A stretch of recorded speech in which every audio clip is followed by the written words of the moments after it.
Voici Matmos. Le groupe est en train d'enregistrer son nouvel album dans une usine de recyclage du Montana. Le duo est connu pour ses samples conceptuels. Depuis les années 90, ils transcrivent en musique à peu près tous les sons existants, du bruit de la liposuction à celui du lave-linge. Des créations qui plaisent à Björk, avec qui ils ont collaboré sur 2 de ses albums. Matmos!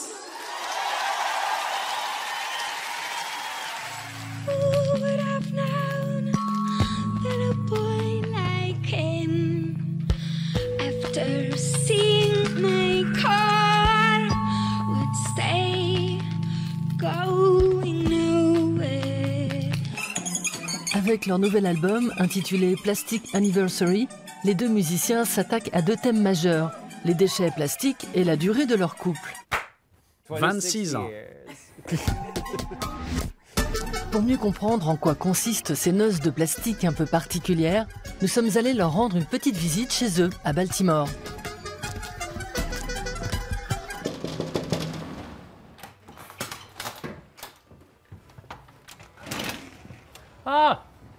Soyez les bienvenus.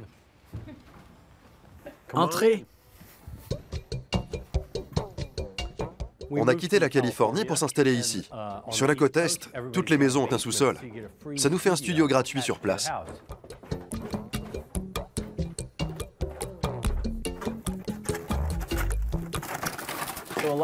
Notre nouvel album tient dans cette boîte. Tout ça, on l'entend dans notre disque. Mais pas le cochon. C'est un autre animal qui leur a donné l'idée de cet album. J'ai retrouvé ce poisson en plastique. Il a fini par se décomposer après avoir mariné si longtemps dans de la transpiration intime. C'était ce que je portais la nuit où j'ai rencontré Martin, il y a 26 ou 29 ans. Bref, il y a très longtemps. Quand on s'est rencontrés, j'étais go-go dancer dans un bar gay, le Club Uranus.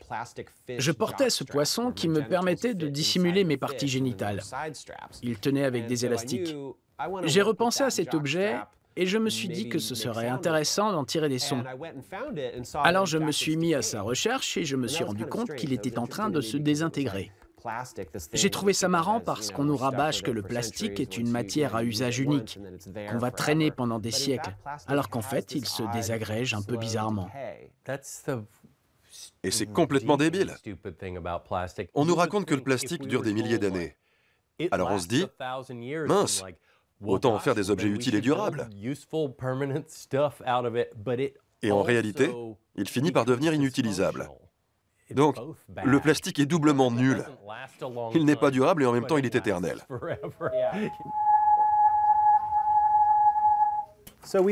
On s'est mis à collecter plein de trucs inutiles en plastique pour voir si on pouvait en tirer des sons intéressants.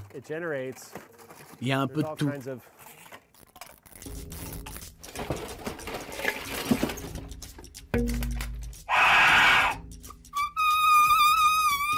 Des alliances en silicone. De la graisse humaine de synthèse. Un flingue en plastique imprimé en 3D. Je ne dirais pas que nous sommes des artistes qui effectuent énormément de recherches et qui basent leurs travaux dessus. Notre travail est plus une réaction immédiate à la présence physique du matériau originel.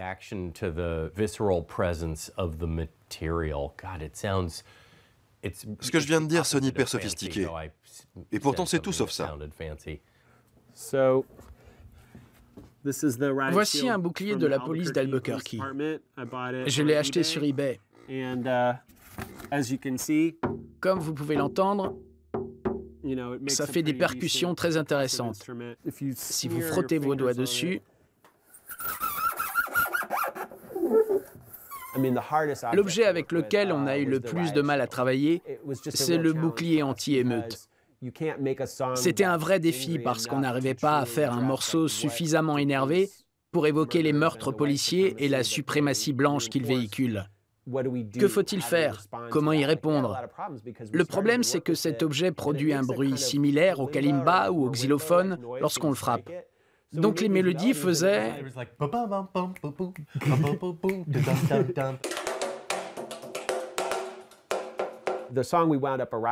Le son qu'on a fini par garder dans la chanson est le bruit de frottement qu'on obtient en glissant lentement la main sur la surface. Étrangement, ça apporte une touche érotique. Pour moi, c'était intéressant parce que dans une émeute, on ne touche jamais un bouclier de cette façon. Ça a un petit côté pervers, presque fétichiste et désagréable. C'est notre façon de transposer cette problématique en son.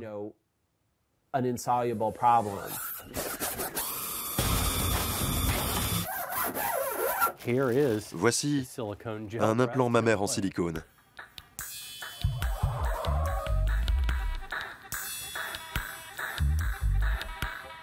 Très silencieux. On veut faire une musique sympa et un peu folle, immédiate et tangible.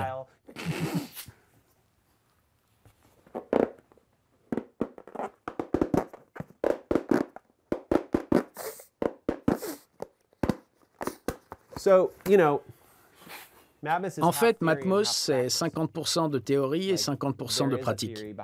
Il y a un concept, bien sûr, mais la musique doit aussi fonctionner seule. Elle doit pouvoir se suffire à elle-même.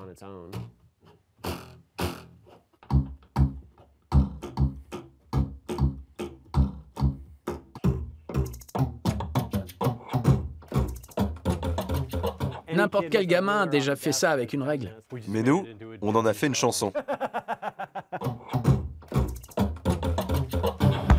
En juin, Matmos embarque ses déchets en plastique pour une tournée européenne.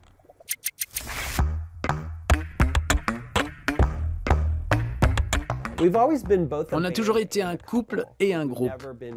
On a grandi ensemble, comme deux arbres qui finissent par n'en former qu'un. Le groupe et le couple sont indissociables.